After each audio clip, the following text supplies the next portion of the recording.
Добрый день, меня зовут Светлана Крылова, я психолог, и в последние несколько лет я помогаю людям, которые пострадали от сект и деструктивных культов.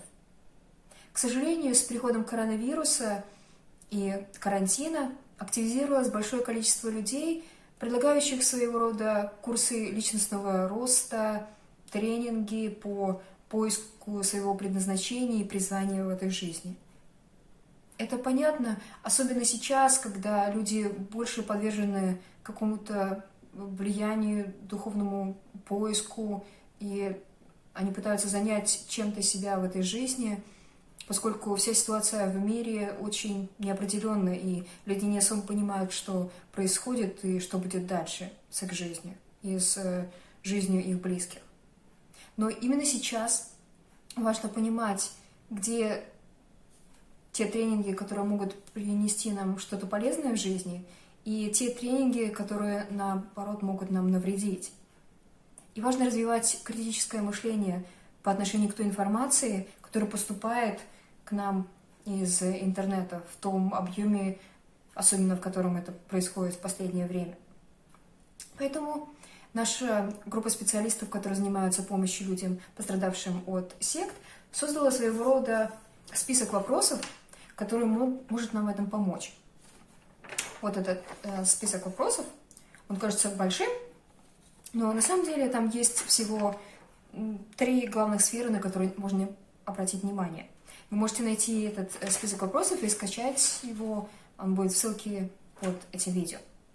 Всего есть 3 раздела этого документа, и он называется «Как распознать секту». Но этот список ни в коем случае не о наклеивании ярлыков и говорит, что это группа секта, а это не секта. Это больше для какого-то нашего анализа и понимания тех самых точек, тех самых областей, на которые необходимо особенно обратить внимание, прежде чем мы отдаем свои деньги за какой-то курс или начинаем более глубоко изучать какую-то тему, которую нам предлагают. Итак, первое – это исследуйте лидеров и основателей этой организации, группы или семинаров. Второе – это то учение, которое предлагает группа. И третье – это те люди, которые уже непосредственно вступили в эту группу или проходят эти тренинги. Итак, первый вопрос, который необходимо себе задать в отношении лидеров или основателей – это их образование. То есть, что они закончили и как их образование соответствует тем услугам, которые они предлагают. Если они предлагают какие-то курсы повышения личностного роста, то если это психологические курсы, заканчивали ли они какие-то учреждения, если у них там определенные дипломы, чтобы предлагать такого рода курсы, или же они просто почитали определенную литературу, и поэтому они предлагают и рассказывают вам, как нужно поступать в жизни. И также то, как они реагируют на определенные ваши вопросы или критические замечания.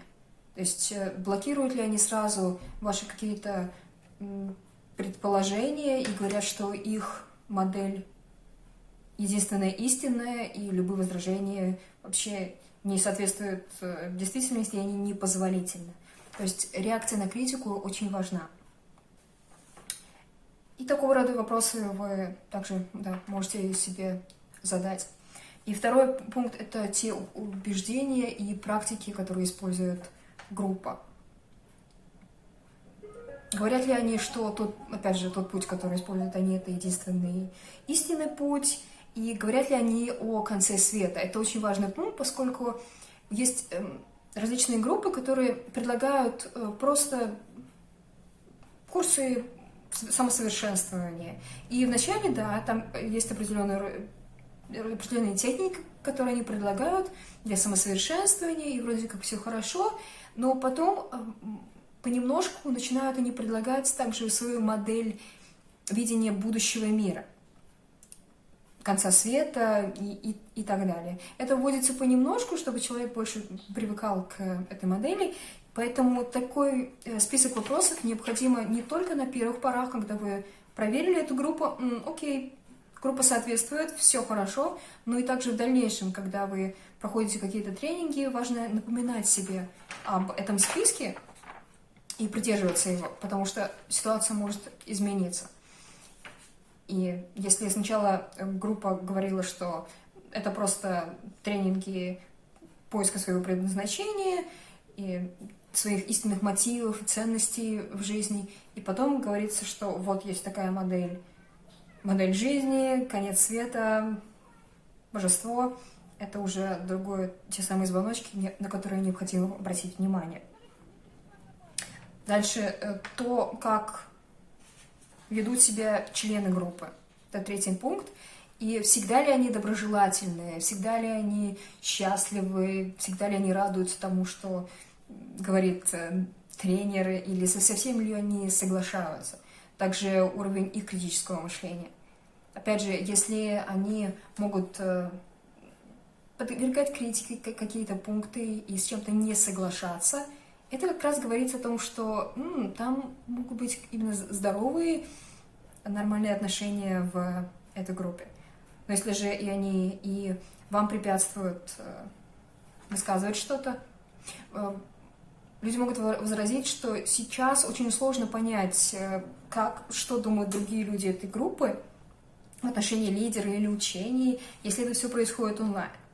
Но есть часто эти группы, они происходят не только онлайн, они начинаются как онлайн индивидуальные курсы, но люди встречаются также на Zoom-площадках, где они могут видеть собеседников. Они могут видеть их реакции, они могут также с ними связаться.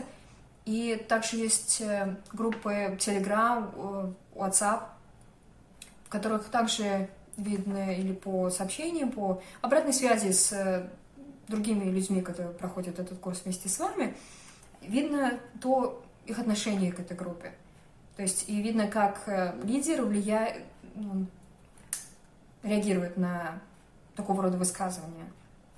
То есть вступает ли он в дискуссию, он приветствует ли он какие-то противоположные точки зрения, или же он сразу их блокирует как неприемлемые для его группы. Это также показывает степень открытости к новому, открытости к другим мнениям.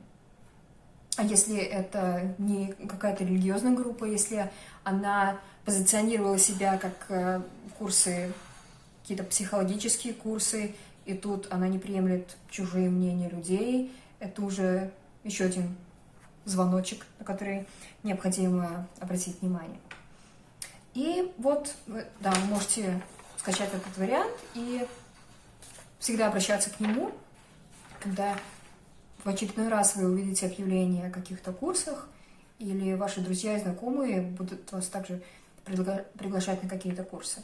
Еще раз я говорю, что есть хорошие тренинги, есть прекрасные специалисты, которые также вам могут помочь чем-то пригодиться в жизни, но есть и нехорошие.